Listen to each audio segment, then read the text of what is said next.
vais vous présenter en quelques diapositives donc, la situation donc, du protocole de Nagoya et son état, l'état de l'art, je dirais, en France, sachant que... Alors, comment ça fonctionne ? Sachant que le système a maintenant une antériorité internationale bien établie, puisque la naissance historique du processus qui nous amène donc, à réglementer l'utilisation des ressources génétiques, c'est la Convention biodiversité de 1992. Un des piliers de cette convention était le partage juste et équitable des ressources génétiques avec la protection de la biodiversité et le développement durable de cette biodiversité. Et donc pour ce partage, il a été négocié donc, à Nagoya un protocole donc, qui est en 2010 qui est arrivé donc à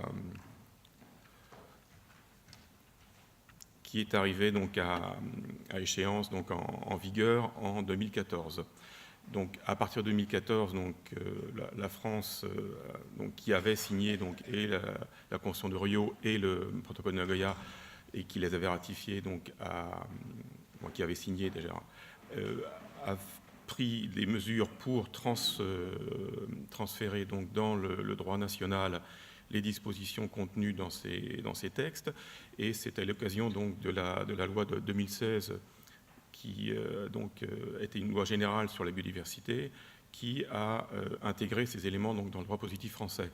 C'est à partir de là que donc, un décret d'application spécifique est sorti en 2017 et qui a donné les détails qui permettent donc de travailler sur le sujet maintenant en France.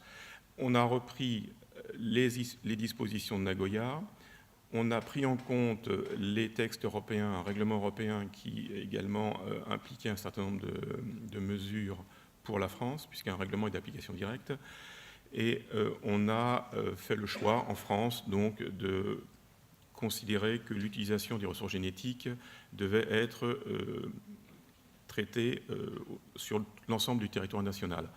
L'enjeu, évidemment, c'était, étant la biodiversité, c'était les DOM-TOM, ou appelons-les DOM-TOM, territoire d'outre-mer, pays d'outre-mer, maintenant ils sont tous un peu chacun avec un statut particulier, mais dans la globalité, la biodiversité française est essentiellement outre-mer, même si bien entendu en métropole il y a des sujets importants, mais pour donner un ordre de grandeur, il y a 175 espèces ligneuses en métropole, il y en a 1700 recensées en Guyane. Donc ça montre évidemment où est l'enjeu et pourquoi on a fait ce choix. Pour mettre en place l'ensemble du dispositif, on a décliné le décret en quelques arrêtés, j'en ai mentionné 2 à l'écran, il y en a d'autres qui doivent encore sortir, il y a des décrets qui sont pris, je dirais, à plusieurs mains, il y a le ministère évidemment de l'Environnement, mais il n'est pas tout seul, puisqu'il y a des décrets qui impliquent la santé, qui impliquent la recherche, qui impliquent l'agriculture et l'alimentation. Si vous devez garder quelques éléments de ce qu'est le dispositif, il faut savoir simplement qu'il y a un régime général qui couvre donc l'ensemble des activités d'utilisation des ressources génétiques. Ce régime général, évidemment, se décline. Il y a des régimes spécifiques, il y a des exemptions, et il y a une organisation propre aux Outre-mer. Il faut savoir que la Polynésie française et la Nouvelle-Calédonie ont, de par leur législation propre, une compétence directe en matière d'environnement. Donc, à partir du moment où ils sont sous souveraineté française, les dispositions s'appliquent, mais ils sont totalement autonomes pour prendre les dispositions comme ils le souhaitent. Actuellement, la Polynésie a pris une mesure en ce qui concerne la province sud en 2009, parce que la Polynésie française, il y a 3 provinces et chacune a ses compétences propres en matière d'environnement. Donc la province sud a pris en 2009 des dispositions et la Polynésie française a pris en 2012 des dispositions qui viennent d'être revues, qui ont été revues début 2017. Donc on attend la province nord, Nouvelle-Calédonie et les îles Loyauté. Je sais qu'il y a des textes en préparation au moment aux îles Loyauté, mais ça n'est pas encore sorti. Pour les autres, succinctement, pour les autres DOM, il y a une autorité, c'est actuellement le ministère chargé de l'environnement. Chacune de ces collectivités a la possibilité de prendre en charge le sujet, à condition, bien entendu, de le décider dans les instances régionales ou départementales qui sont compétentes sur le sujet. Mais à ce jour, aucune n'a encore entamé la démarche, donc c'est toujours le ministère qui est chargé donc, de ces questions. Pour revenir un petit peu, préciser un petit peu ce qu'est le champ d'application, parce que je comprends que c'est là que beaucoup de questions, ça commence par là, effectivement, il y a beaucoup de questions qui se posent dans ce domaine-là. Il y a une série de définitions qui sont dans la loi, qui sont éventuellement explicitées dans le décret. Ces définitions expliquent d'une part ce qui est couvert, d'autre part ce qui n'est pas couvert. Ce qui est couvert, par principe, c'est un peu tout, et puis ensuite on définit des exclusions, on définit des cas particuliers et des régimes juridiques. Par exemple, tout ce qui concerne ce qui a trait à l'être humain n'est pas concerné. Ce qui concerne les activités sanitaires en cas de risque d'épidémie, donc lorsqu'il y a des questions d'urgence qui se présentent, est soumis à un régime spécifique pour évidemment aller plus vite. Ce qui sera traité par M. Malter tout à l'heure, les questions de plantes cultivées sont régies par un système spécifique. Au total, c'est un système qui, je dirais, se décline à quatre mains: l'environnement, la recherche, l'agriculture et la santé. Donc évidemment, il y a des textes qui se font avec une compétence partagée, avec un ministère pilote ou des ministères qui sont en co-direction. Tout cela se décline dans l'application. Pour presque donc entrer dans les détails si c'est possible, pour faire une demande d'accès aux ressources génétiques, nous avons prévu donc, dans le décret un système au sens large d'autorisation qui se décline en trois possibilités: la déclaration proprement dite, l'autorisation ou l'autorisation pour les connaissances traditionnelles. L'autorisation pour les connaissances traditionnelles s'applique à deux cas très particuliers: la Guyane et Wallis-et-Futuna. Ce sont les deux seules entités françaises où il a été considéré par la loi qu'il y avait des populations locales qui avaient un savoir traditionnel qui pouvait être couvert par ce champ. Dans tous les autres cas, il n'y a pas cette possibilité. En France métropolitaine, il peut y avoir des savoirs traditionnels reconnus depuis longtemps. On considère qu'ils sont, dans le domaine public, compte tenu de leur ancienneté, compte tenu de l'impossibilité d'identifier l'origine de la connaissance. Si les connaissances sont partagées sur un périmètre trop important, qui peut aller de l'Espagne à la Hollande, ou sur une zone beaucoup plus vaste, à ce moment-là, on considère qu'il n'y a pas de reconnaissance propre des connaissances traditionnelles. Donc les deux cas les plus fréquents que vous allez avoir, c'est la déclaration et l'autorisation. La déclaration concerne l'utilisation d'une ressource génétique dans un souci de recherche pure, de recherche fondamentale, si l'on veut. Et l'autorisation, c'est lorsqu'on fait une recherche avec une finalité à but commercial. Je dois préciser que lorsque vous faites une recherche avec une finalité à but commercial, il se peut parfaitement que dans une première étape, qui peut être relativement longue, s'échelonner sur plusieurs années, vous allez avoir une recherche qui va être fondamentale, et puis vous allez chercher sur tout un éventail de produits, et puis au bout de quelques années, vous allez cibler 2 ou 3 molécules, 2 ou 3 substances qui vous semblent intéressantes et justifier éventuellement le passage à l'activité commerciale, et à ce moment-là, vous pouvez passer donc d'un processus déclaratif à un processus d'autorisation. Vous n'avez pas nécessairement d'emblée à faire une demande d'autorisation si vous savez que vous allez en route et éliminer un certain nombre de produits. Le processus déclaratif étant beaucoup plus simple, ça peut être intéressant pour vous de passer par cette étape-là, quitte à ensuite faire une nouvelle demande pour modifier sur tel ou tel produit. En parallèle à ces documents papier, qui restent donc la méthode traditionnelle, on est en train de mettre en place une téléprocédure qui va reprendre exactement les mêmes éléments, les mêmes documents, mais sous une forme dématérialisée, et dans l'espoir de simplifier et de faciliter le travail pour tout le monde. Cette téléprocédure, elle est, je dirais, à l'étape de pilote industriel. On a fait les documents, on est en train de se créer des demandes imaginaires pour les utiliser, pour voir comment ça fonctionne, pour voir si on a oublié quelque chose ou pas. Ceci pour dire qu'on espère que la mise en en accès de ce système de procédure va avoir lieu très prochainement. Ce qu'on va vous proposer, c'est de faire l'ensemble des présentations les unes à la suite des autres, parce que vous l'avez dit, et M. Malter me l'a dit aussi en aparté, elles sont complémentaires. Et donc on gardera les questions à la fin pour plus de pertinence.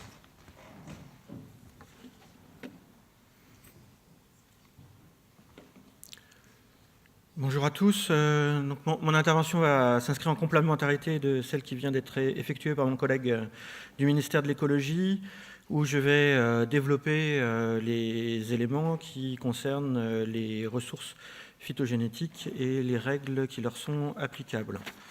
Donc, en premier lieu, ce que je voulais préciser, c'est qu'on a un cadre international avec le protocole de Nagoya qui prévoit des instruments équivalents à son article 4, et dans le domaine des ressources phytogénétiques, il y a un instrument qui est reconnu équivalent en termes d'objectifs du protocole de Nagoya, c'est le traité international sur les ressources phytogénétiques pour l'alimentation et l'agriculture, le TIRPA par ses initiales.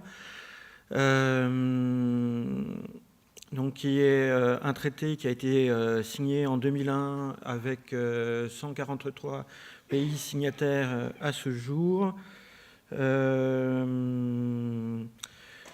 Dans les éléments qui peuvent être intéressants sur les signataires, c'est les États-Unis sont signataires depuis peu, alors que ils ne sont à ce stade pas partie prenante du protocole de Nagoya ni de la Convention de la diversité biologique. Et toute la zone Europe est signataire, l'essentiel de l'Afrique est signataire. Ce qui est plus révélateur, c'est plutôt les pays non signataires qui peuvent rester. Donc vous avez notamment la Chine qui n'est pas signataire, la Russie, ainsi que les pays ex-URSS hors Union européenne. Le Mexique et l'Afrique du Sud ne sont pas non plus signataires de ce traité. C'est un traité donc, qui se conçoit qui propose un instrument d'accès et de partage des avantages des ressources phytogénétiques. Alors, c'est un instrument de la FAO, donc c'est pour l'alimentation et l'agriculture et pas pour d'autres usages. Et il précise, il exclut du champ du protocole de Nagoya un certain nombre d'espèces qui sont listées à l'annexe 1 de ce traité. Et donc on a une liste de 64 genres et espèces. Alors vous avez globalement, vous n'avez pas retrouvé les plantes médicinales et à parfum, ni les plantes ornementales, puisque les 64 genres, ce sont les principales espèces de culture, comme le blé, le maïs, la famille des brassicas. Il y a globalement peu de plantes de l'arboriculture. On a la pomme, mais pas les autres espèces. On n'a par exemple pas la tomate, mais vous avez les cultures fourragères sont également prévues dans le périmètre du traité. Le point qui est particulièrement différent par rapport au protocole de Nagoya, c'est que l'échange de ressources phytogénétiques peut se faire par la signature d'un accord type de transfert immatériel que je vais vous détailler dans les diaporamas suivantes. Donc, dans quel cas cet accord type de transfert est applicable. Donc, c'est si on a des ressources phytogénétiques qui relèvent de l'annexe 1 du traité, il doit être mis en œuvre. Et la deuxième condition pour le mettre en œuvre, c'est une utilisation pour la recherche, la sélection et la formation pour l'alimentation et l'agriculture. Sachant qu'il peut être mis aussi en œuvre ces accords types de manière volontaire pour les espèces pour peu qu'on soit dans une utilisation alimentation et agriculture. Contrairement au protocole de Nagoya où quand vous avez un échange de ressources génétiques, il faut négocier avec l'État souverain les conditions du transfert. Là, on est sur un accord type donc dont on ne négocie pas le contenu. Un des principes qui est extrêmement fort pour le traité, c'est le fait que L'échange en tant que tel de ressources phytogénétiques constitue un partage des avantages en soi, indépendamment d'aspects financiers. Il y a un volet financier qui prévoit que les fonds sont versés non pas à l'État dont est originaire la ressource, mais à un fonds de partage des avantages du traité, le fonds servant et puis piloté par le secrétariat du traité, servant à mettre en œuvre des actions de préservation de la diversité phytogénétique au niveau mondial et plus particulièrement dans les pays en voie de développement. Le paiement est obligatoire si, à l'issue des travaux de recherche et sélection, on aboutit à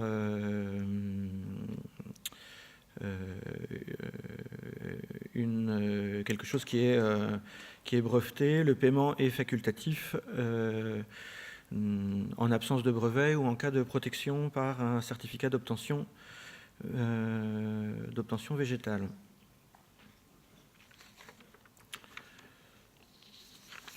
Donc, comme l'a indiqué Bernard Moutou, dans la loi française, il y a un cadre général et un certain nombre d'exceptions qui sont prévues.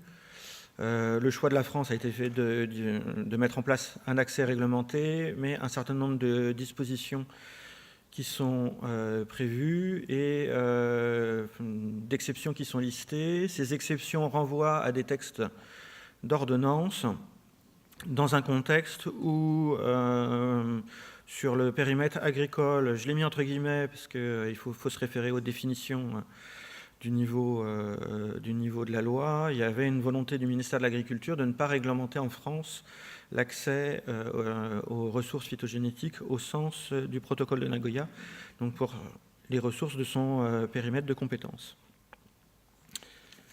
Donc, par rapport à vos sujets, les exceptions étaient concernées de manière explicite les espèces cultivées et les espèces végétales apparentées. Les espèces végétales apparentées, il faut se référer à la définition qu'il y a dans la loi biodiversité, ce sont celles qui sont utilisées en croisement avec une espèce cultivée. Ce que je peux vous dire aujourd'hui par rapport à ces textes d'ordonnance, dans un contexte où on ne voulait pas réglementer, on a une fin d'habilitation au 8 février et il n'y a pas de texte qui ait été mis dans les circuits, ce qui veut dire qu'il n'y aura pas d'ordonnance d'application. Le gouvernement ne se saisira pas de l'opportunité qu'il avait de légiférer par voie d'ordonnance et ça veut dire qu'il n'y a pas de règles applicables aux ressources génétiques qui relèvent des dispositifs spécifiques, donc pas de règles applicables aux espèces cultivées et aux espèces végétales apparentées. Le périmètre inclut l'outre-mer. J'ai fait quelques diapositives pour essayer un peu de vous resituer quand vous voulez utiliser une plante, une ressource phytogénétique, qu'est-ce qu'il faut faire. Et donc il y a un certain nombre de questions à se poser. L'angle d'approche que j'ai pris, c'est d'où vient la ressource, qui est quand même un élément assez dominant, sachant qu'intervient également la question de quelle utilisation on veut en faire. L'arbre de décision est assez complexe et on est en général dans du cas par cas, ce qui fait que dans une présentation générale, il est assez difficile de répondre à tous les cas possibles. Ce que je souhaitais souligner, c'est que dans tous les cas, c'est la réglementation qui est définie par l'État où la ressource est prélevée qui s'applique, ce qui implique de se poser un certain nombre de questions. Les principales, c'est est-ce que l'accès dans ce pays est réglementé? Est-il signataire du protocole de Nagoya? Est-il signataire du TIRPA? Quand on arrive à répondre à ces questions-là, on a une vision un petit peu plus claire de ce qu'on peut faire ou ne pas faire dans l'État concerné, sachant qu'un pays peut ne pas être signataire du protocole de Nagoya, mais quand même avoir une réglementation sur l'accès à ces ressources génétiques. Je pense par exemple à la Russie, où il y a des règles alors qu'elle n'est... me semble, elle a des règles historiques, elle n'est pas membre du TIRPA, par exemple. Ce que je voulais souligner, c'est qu'il y a, par rapport à la réglementation qui se met en place, un certain nombre de cas où le protocole de Nagoya ne s'applique pas, notamment si vous avez dans vos collections des ressources auxquelles vous avez accédé avant l'entrée en vigueur du protocole, elles ne sont pas concernées par la mise en œuvre du protocole de Nagoya. Si vous êtes avec des ressources relevant de l'annexe 1 du traité utilisé pour l'alimentation et l'agriculture, dans ce cas, il faut faire un échange. Enfin, vous n'êtes pas dans le protocole de Nagoya et l'échange se fait par l'accord type de transfert de matériel. Et bien évidemment, dans les pays qui n'ont pas réglementé l'accès à leurs ressources génétiques, si ça n'est pas réglementé, il n'y a pas de règles spécifiques à appliquer. Et pour finir, donc, revenir sur ce que je vous ai dit, compte tenu de l'absence de texte d'ordonnance, sur les ressources phytogénétiques en France, l'accès n'est pas réglementé pour les plantes cultivées et les espèces sauvages apparentées. Et dans le cas où la plante concernée relève de l'annexe 1 du traité, il faut établir un accord type de transfert de matériel. Pour être complet, à ce stade, au niveau du ministère de l'Agriculture, on envisageait, en cas de collecte dans le milieu naturel, de compléter le dispositif en demandant que pour une utilisation pour l'agriculture et l'alimentation, indépendamment du fait que la plante soit listée dans l'annexe 1, on ait l'obligation d'établir un accord type de transfert de matériel, mais ces dispositions sont aujourd'hui prévues mais pas prises. Je vous remercie.